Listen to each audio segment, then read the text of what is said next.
Match sang mga finalists sang Season 98 Men's Basketball Finals ginluto sang Benilde Blazers ang defending champion nga Letra Knights para mapabakod ang chances nila nga makasulod sa top 4.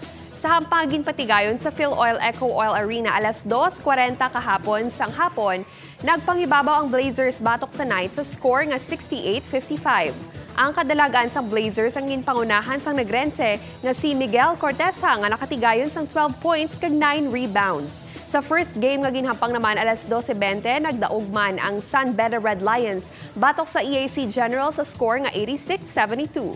Mga kapuso, bantayan alas 2 buwas sa hapon ng Sambua sa tunga sang JRU Heavy Bombers kag LPU Pirates. Ini ang pagasundan sang enkwentro hanay sang EAC Generals kag San Sebastian Golden Stags. Ang hinampang sa NCAA Men's Basketball ang malantaw kada Martes, Miyerkules, Biyernes, Sabado kag Domingo sa GTV kag sa live streaming sang NCAA Philippines Facebook page.